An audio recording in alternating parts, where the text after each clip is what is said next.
Olá, gente. Aulinha rápida aqui para vocês sobre a circular 3.978 de 2020, tá? Bom, essa circular ela fala sobre a avaliação de risco na prevenção à lavagem de dinheiro e financiamento ao terrorismo, tá? É as duas coisas, lavagem de dinheiro e financiamento ao terrorismo. A questão é, lá nessa a circular, ela vai falar sobre como as instituições devem avaliar o risco que existe com relação a várias coisas. Antigamente era avaliado apenas os seus clientes com relação à lavagem de dinheiro. Então se prestava muita atenção no cliente. Agora, essa legislação trouxe lá no seu artigo número 2º, lá no artigo 2, então, artigo 2º, tá? Trouxe quem deve ser classificado na avaliação de risco para lavagem de dinheiro e para a questão do terrorismo, tá? Então, tanto deve ser avaliado os clientes como também a própria instituição, as suas operações, suas transações, os seus produtos e serviços devem ser avaliados para ver se correm algum risco de serem utilizados na lavagem de dinheiro e financiamento ao terrorismo. Os seus funcionários, os seus parceiros, prestadores, vê-se que tem uma amplitude muito grande com relação a quem deve ser classificado, tá? Então, na hora da prova, o que é? Quem deve ser classificado? Além dos clientes, a própria instituição, seus produtos, serviços, parceiros, todos os chamados stakeholders, todos os interessados no negócio, tá? Todos que são aqui interessados, além das suas transações, produtos e serviços. Muito bem. O que essa lei diz também, tá? Com relação a como deve ser organizado esse sistema. E esse sistema deve ser organizado conforme ali o artigo número 4º, artigo 4º, tá? Esse artigo 4º diz que ele deve ser organizado um sistema por conglomerado, ou seja, dentro do conglomerado, que são várias instituições que fazem parte, que o dono é um banco determinado. Dentro desse conglomerado tem que haver uma organização, não precisa ter várias organizações, mas que haja pelo menos uma organização para que se combata a lavagem de dinheiro e financiamento ao terrorismo. E também na questão das cooperativas de crédito e bancos cooperativos, tem que ter dentro do sistema cooperativo pelo menos alguém, um setor que faça essa parte e que organize as coisas com relação à prevenção à lavagem de dinheiro e financiamento do terrorismo, ok? Com relação ao tipo de linguagem, tá? Isso está lá no artigo 6º. O que diz lá nesse artigo 6º? Depois vocês podem ler a lei, que nem eu digo, podem ler à vontade, bem tranquilo. Tipo de linguagem é o tipo de linguagem necessária, tá? Para que as informações se tornem claras e claras para todos com relação à lavagem de dinheiro e financiamento do terrorismo. Essa linguagem tem que ser clara, essa linguagem tem que ser acessível e tem que estar acessível não só a linguagem como os materiais, acesso à informação tem que estar na mão daqueles que vão utilizar. Inclusive a lei diz que tem que estar em nível de detalhamento compatível com as funções desempenhadas e com a sensibilidade da informação, tá? Então essa linguagem tem que ser clara, tem que ser acessível para que todos tenham conhecimento. Inclusive lá no banco a gente assina um termo todos os anos, assina um termo dizendo que a gente está ciente do que significa e como nós devemos trabalhar com relação à lavagem de dinheiro e financiamento ao terrorismo, tá? Para a questão de combater mesmo, né, nesse risco que pode vir a ocorrer nas instituições. Tem que lembrar disso aí, tá? Artigo número 10. No artigo 10, tá, fala com relação ao que deve ser considerado. Então assim, ó, vai ser considerado, como eu disse, dentre esses todos aqui, esse artigo 10 está só resumindo um pouquinho isso aqui que eu falei, dizendo, ó, quem tem que ser considerado? Os clientes, a instituição, as suas operações, as atividades exercidas pelos funcionários, parceiros, prestadores, ok, tá? Mas o que tem de importante ali está no parágrafo segundo aqui que eu quero trazer aqui para vocês. Olha, então esse aqui é o artigo número 10, tá? E no parágrafo segundo, meu Deus, como é que faz esse desenho? É o parágrafo segundo, tá?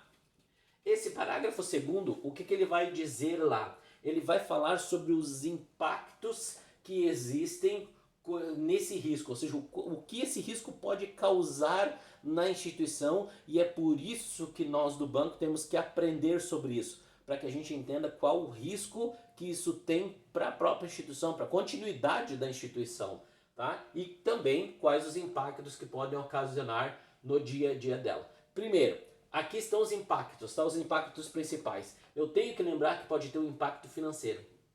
Pode ser que a instituição seja utilizada para lavagem de dinheiro. E pode ser que ela perca dinheiro com isso, tá? Outra coisa, existe um impacto jurídico, tá? De ela sofrer processos. Então a instituição financeira deve estar preparada para os impactos que a não avaliação dos riscos da lavagem de dinheiro, a não avaliação dos riscos de ser usada para o sistema financeiro para o próprio terrorismo, tá? Isso é extremamente importante. Então existe uma questão jurídica aqui que a gente tem que cuidar. Outra coisa é o risco reputacional, que fala com relação à imagem da instituição, com relação à sua reputação, que pode ser abalada por estar sendo utilizada por criminosos para lavagem de dinheiro e financiamento ao terrorismo.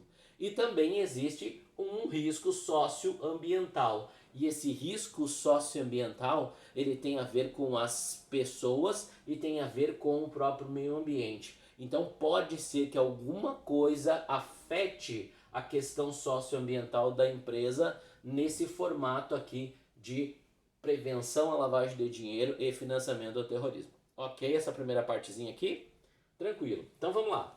Gente, com relação a isso aqui, a gente teria que avaliar, olha só o que eu vou fazer, tá? Lá no artigo número 13, ele tem assim, ó, que os clientes eles têm que ser avaliados. Todo mundo, como eu disse aqui, ó, isso aqui está escrito aqui que todo mundo tem que ser avaliado, né?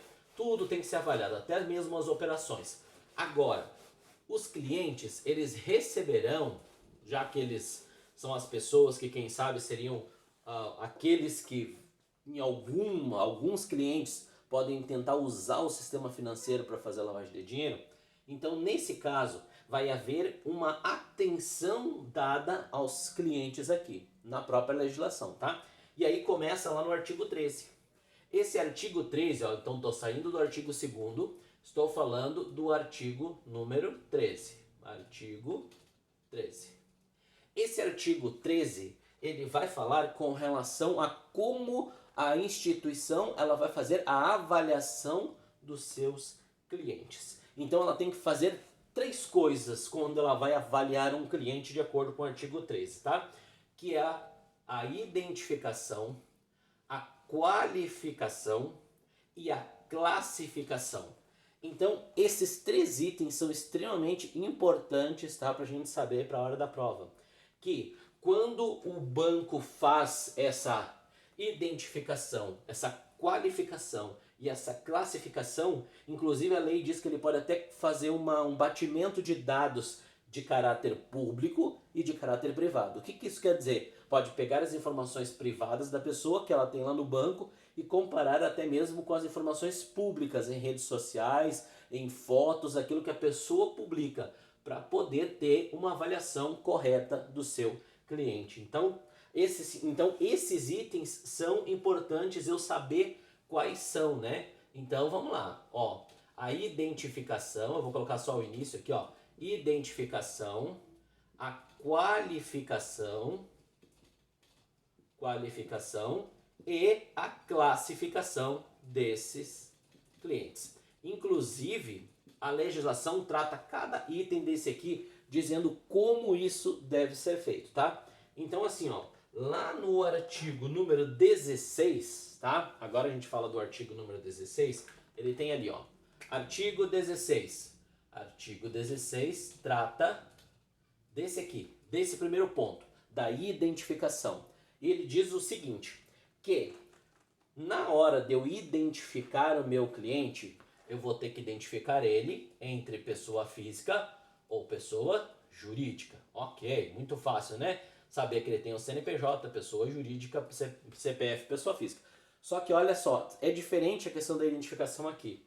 Com relação às pessoas físicas, o que quer se saber? Nome. né? Claro, nome completo, mas nome. Nome, o CPF, tá? Nome, CPF e endereço. Isso aí. Nome, CPF e onde a pessoa mora.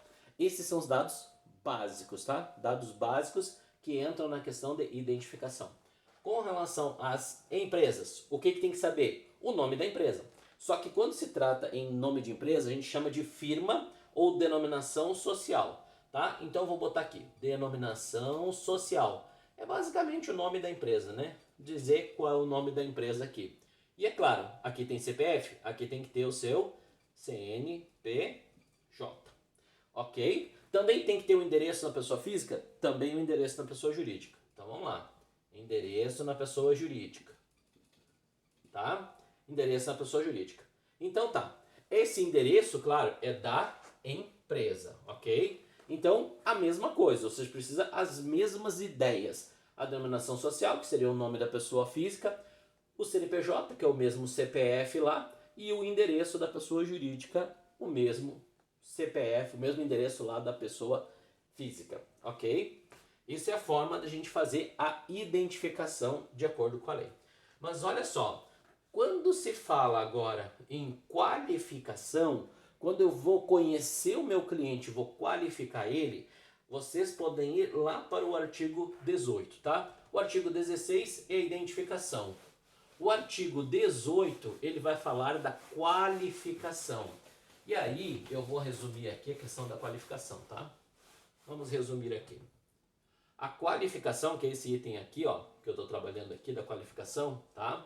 Qualificação. Na qualificação do cliente, o que vai ser trabalhado na questão qualificação do cliente? Que nem eu falei aqui, vou botar numa outra cor aqui, artigo 18. Artigo 18. Vocês vão ver lá no artigo 18 que vai avaliar o quê? Capacidade financeira. Então vamos lá. Ó, lá na identificação, eu só identifico quem são as pessoas. Eu dou o nome, o CPF e o endereço. Quando eu falo de qualificar essa pessoa, eu vou dar uma qualidade com relação à renda. Eu vou dar um número para eles. Eu vou qualificar eles com relação a quanto eles conseguem arrecadar, tá? E essa capacidade financeira tem a ver com relação, claro, à renda da pessoa física e o faturamento da empresa, tá? Faturamento é quanto a empresa vende no mês, no ano, tá? Então, isso eu tenho que lembrar o que é a qualificação, é basicamente a avaliação da capacidade financeira. Essa avaliação da qualificação aqui, ela tem que ser feita, reavaliada de forma permanente, de acordo com a evolução da relação de negócio e do perfil de risco. Quanto mais existe risco, melhor é essa classificação aqui da capacidade, da qualificação da capacidade financeira, tá? Isso é importante aqui para nós. Lembrar que sempre isso aqui deve ser atualizado, sempre tem que estar atualizado de acordo com a real renda do cliente. Essa é a ideia, né? De que se eu vou dar uma renda para ele, vou atribuir uma renda para esse cliente, que isso esteja correto, isso esteja de acordo com a realidade realmente, não é? Até porque se não estiver de acordo com a realidade, indício de lavagem de dinheiro. Então tem que se tomar um certo cuidado com isso aí, tá? Identificar aqui, ó, aqui eu vou fazer uma outra coisa na qualificação, que é identificar os PPS, ou PEP, né? Ou PEP. Quem são os PPS ou PEPs? São as pessoas politicamente expostas, ou pessoas expostas politicamente. Que nem eu sempre digo em aula, dos vereadores, lá, secretários, os assessores dos vereadores para cima, todo mundo, governador, presidente, esse pessoal todos são pessoas politicamente expostas. Então eles vão ser colocados aqui na questão qualificação, eu vou dizer quem são essas pessoas, porque eles precisam de um tratamento diferenciado lá no banco, ok? Isso aí está na parte de qualificação, ok? Depois tem a questão da classificação, então eu vou só deixar um pouquinho aqui de fora aqui tá? Para seguir mais ou menos dentro daquilo que a lei pede lá. Diz lá, na sequência da qualificação, diz assim: vedado iniciar a relação de negócios sem a identificação e qualificação do cliente concluídos. O que ele está dizendo aqui? Se eu identifiquei o cara e eu tenho a qualificação dele, ok, a minha relação de negócio com ele pode começar. Se eu não identifiquei e não qualifiquei, então eu não devo, como instituição, começar uma relação de negócio com essa pessoa. Imagina, eu não sei nem o nome dele, não sei nem o CPF, CNPJ e já vou começar uma relação de negócio? Tá? Então isso é o que está escrito na lei. A lei ainda diz assim, mas numa exceção, caso em 30 dias eu não tenha as informações sobre a pessoa, nos primeiros 30 dias, até pode haver uma exceção, porque eu não tenho todas as informações sobre a pessoa, não tenho todas as informações sobre o seu faturamento, eu não sei realmente quanto ela vai faturar, às vezes é uma empresa nova que está começando, então tudo bem. 30 dias é um prazo de exceção, mas via de regra, não é? Tem que ter colocado em prática a identificação e a qualificação, ok? Tá? Então assim, na análise das pessoas jurídicas inclui-se análise de sócios, procuradores e prepostos. Se eu vou analisar uma pessoa jurídica aqui, eu também tenho que fazer uma análise de quem são, né? Pegar o nome, o CPF, o endereço, isso que diz a lei, tá? Pegar o nome, CPF, endereço de sócios, procuradores dos sócios e os prepostos. Quem é o preposto? É aquele que se torna o responsável, ele se torna um administrador, ele se torna um representante. Acho mais legal esse nome, tá? Preposto é um representante da empresa perante órgãos, perante bancos. Então, esse cara também tem que ser analisado aqui junto com a pessoa jurídica. E ainda a lei ainda diz assim que existe uma exceção também com relação às SAs, Sociedades Anônimas. Por que as sociedades anônimas não precisam exatamente analisar sócios, analisar procuradores e prepostos? Porque já existe a lei 6404/76 que já traz umas quantas regras aí para uma sociedade anônima. Então não tem tanta necessidade aqui dessa avaliação, tá? Ok, com relação a isso, fechou aqui, tá? Depois eu vou botar a questão da classificação aqui ainda. Agora, lá no artigo 20, ele fala agora da classificação, né? Deixa eu tirar essa coisinha aqui. Eu já vou botar na sequência aqui, tá? Artigo 18 aqui a qualificação. Agora, aqui no artigo que nós temos a classificação, tá? Regras com relação à classificação. Essa classificação, tá? Ela está lá então no artigo 20. Artigo 20. A classificação diz lá que ela vai ser baseada no quê? No perfil de risco. Ok? Perfil de risco do cliente. Perfil de risco. Então, se existe um risco, esse risco tem que ser mensurado, ele tem que ser medido, tá? Com relação a lavagem de dinheiro e questão de prevenção de terrorismo, tá? Então, tem que ser mensurado o quê? O perfil de risco do cliente e também a natureza da sua relação. Natureza da relação. E o que são esses dois aqui, então? Essa natureza da relação, ele vai falar com relação ao tipo de negócio que essa pessoa vai fazer com a gente, com o banco. De que tipo de negociação ele quer fazer? Ele quer só abrir uma conta, ou ele quer fazer um investimento, ou ele quer colocar um dinheiro no fundo de investimento especificamente, ou numa previdência, ou numa conta corrente, ou numa conta poupança, ou ele vai adquirir ações só usando o home broker do banco. Então, tudo isso tem que ser classificado, tá? Isso tem que estar lá na nossa classificação, isso é o que diz a legislação. E no inciso 2, ali, uma partezinha 2 ali da própria classificação, diz que essa classificação tem que ser revista, não é fixa, não é para sempre. Avalie uma vez o cliente, deu, acabou? Não, ela tem que ser revista sempre que se alterar isso aqui. Sempre que uma dessas coisas for alterada para o cliente, então ele tem que ser reclassificado. Sempre que houver uma alteração no perfil de risco, ele tem que ser alterado. E essa análise, inclusive, a gente tem que lembrar de uma coisa, tá? Quando você fala em análise do perfil de risco lá, ó, com relação a fundos de investimento, por exemplo. Cada vez que o cliente vai fazer um investimento em fundo de investimento, ou ele vai investir em previdência ou algum outro tipo de investimento que requer um pouco mais de risco, tá? E ele tem que ser reavaliado para ver se o perfil dele está de acordo com o risco que vai ser colocado esse cliente, tá? Então tem a ver com isso aqui também. E com relação à natureza da relação, volta e meia essa natureza vai mudar. Uma hora ele está na poupança, uma hora ele está na corrente, uma hora ele está numa aplicação financeira específica, então essa natureza vai se alterando, ok? Bom, com relação a isso aqui, ó, lembrando aqui, ó, nós vimos então identificação, qualificação e classificação, ok? Fechou então. Essa parte aqui, ok. Agora, lá mais para baixo um pouquinho, tá, na legislação, vocês têm assim com relação ao artigo 33, tá? Vou anotar aqui, ó, artigo 33.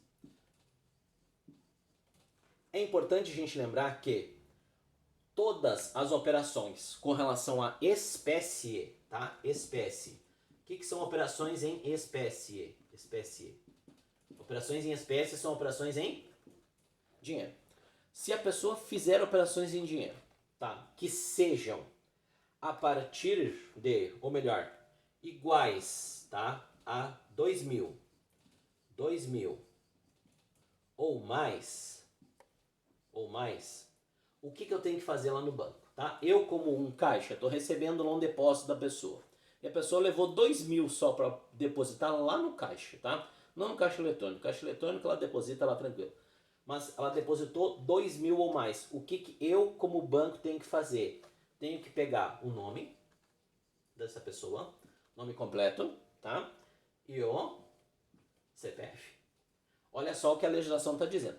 Todas as operações em espécie, seja pagamento de boleto, depósitos, 2.000 ou mais, tem que ser registrado o nome e o CPF de quem está portando o dinheiro. Ah, mas eu sou só office boy lá do banco, só office boy da empresa. Não importa, você tem que se identificar, tá? E todo o dinheiro vai ser registrado de alguma maneira no teu nome, ok? Agora, existe um outro valor que aqui é importante também, que é o valor de 50 mil ou mais. Quando se trata de 50 mil ou mais, além do nome, além do CPF, tá? Aqui tem que ter uma origem ou destino de recurso. Ou seja, tem que dizer para que vai usar o dinheiro. Ou de onde tirou aquele dinheiro. Ah, mas a pessoa às vezes não quer dizer. Bom, primeiro, ela pode até se recusar. De acordo com a lei, ele pode até se recusar a dizer para que vai utilizar. Mas, quando ele se recusa, o que a legislação determina? Que o banco tem que estar olhando para esse cliente com muito mais atenção do que aquele que fala. Porque se ele está se recusando é porque tem algum motivo, tá? Então, lembre-se disso aqui. E outra coisa, 50 mil em espécie. O cara vai lá e vai querer sacar 50 mil em espécie. Primeira coisa, ele vai ter que avisar 3 dias úteis antes de levar o dinheiro. Essa é a regra do banco. 3 dias úteis tem que avisar o banco. Menos de 50 mil, 2 dias úteis, né? Até 5 mil. Até 5 mil não precisaria avisar. Só ir lá e saca. Essa seria a ideia. Mas para essa lei aqui, o que a gente tem que lembrar? Menos de 50, menos de 50, 2 dias úteis, tá? Mais de 50 mil ou mais, 3 dias úteis. Eu tenho que lembrar disso aí, tá? 3 dias úteis. Então, assim, ó, a pessoa tem que dizer destino, para onde vai usar o dinheiro, ou se ela trouxe o dinheiro, de onde é que ela trouxe, de onde é que ela conseguiu aquele dinheiro, tá? Isso está na lei e pode ser que apareça alguma coisa com relação à prova, tá? Outra coisa assim que tem ali na legislação, que é com relação a recebimento de boleto em espécie. O que é o boletinho, né? Aquele boleto com código de barras que tu vai pagar no banco. Em caso de pagamento, tá? Se for em espécie, em dinheiro, o boleto ele pode ser emitido por qualquer banco. Então vamos dizer assim, ele está lá na caixa, lá no caixa, e esse boleto está escrito Banco do Brasil. Então, nós, Caixa, temos que informar para o Banco do Brasil que aquele boleto foi pago em dinheiro, para que o Banco do Brasil fique sabendo e cuide do seu cliente que está lá, que vai receber esse dinheirinho, tá? Então, o Banco do Brasil vai cuidar da pessoa, por quê? Porque a pessoa pagou em dinheiro um boleto que era do Banco do Brasil. Tranquilo? Tá? Agora sim, ó, com relação a prazos, eu quero anotar as últimas coisinhas que eu acho importante aqui nessa lei, tá? Com relação a prazos. Então, assim, ó, com relação a prazos, eu quero que vocês saibam dois prazos, tá? Os prazos com relação à pessoa juntar informações ou fazer os procedimentos de juntar informações, e esses procedimentos que está lá na lei como monitoramento e seleção de operações suspeitas. Isso, se vocês quiserem anotar, esse prazo específico está lá no artigo 43, parágrafo 1º. Vou ter que treinar o tal de parágrafo, né? Parágrafo 1º. Ele diz que para esse juntar de documentos e esse monitoramento, isso tem que levar no máximo, tá? No máximo 45 dias. 45 dias para quê? Para juntar documento, para fazer avaliação, para executar os procedimentos de monitoramento e seleção das operações suspeitas, tá? Agora, estou suspeitando, essa informação se torna suspeita. Então, eu pego o artigo, aqui o artigo 48. O artigo 48, parágrafo também 1º lá, tá? Parágrafo 1º, ele diz que obrigatoriamente a instituição deve informar ao COAF, que é o órgão competente na nossa unidade de inteligência financeira, o COAF, deve informar em um dia. Esse um dia útil, né? Um dia útil. Bom, tenho as informações, posso juntar elas durante 45 dias, mas no momento em que eu suspeitar, eu tenho que informar em um dia útil, tá? Então, diz na legislação que é no dia seguinte ao da ocorrência da operação ou no dia seguinte do provisionamento. O que é provisionamento? A hora que o cara pediu para sacar 50 mil. Então, naquele dia, o cara pediu para sacar 50 mil, no dia útil seguinte, a gente já informa o COAF. Ah, mas eu nem suspeito, nem sei se tem a ver com lavagem de dinheiro. Não importa. Tem que enviar para o COAF essa informação, tá? Isso é obrigatório, isso é o que diz a legislação. E por último aqui, não com relação a prazo, mas ali no artigo 50, se vocês derem uma olhadinha ali, ele vai dizer que não se deve dar ciência aos envolvidos ou a terceiros de que você está suspeitando daquela operação. Não se dá ciência para a pessoa, não se diz, ah não, eu estou suspeitando que você está fazendo lavagem de dinheiro. Não é para dar ciência para a pessoa. Tu simplesmente vai informar o COAF e o COAF é que vai dar o andamento nesse exame, nessa organização de dados, nessa organização financeira. Ele vai pegar todos os dados de todos os bancos, porque é essa a função dele. Ok? Então, essa foi uma aulinha, tá? Uma aulinha curtinha aí da Circular 3.978 de 2020. Espero que vocês tenham gostado aí, tranquilo. Daqui a pouco a gente volta também com uma outra leizinha, tá? Pequenininha também do sistema financeiro. Valeu, gente. Até a próxima.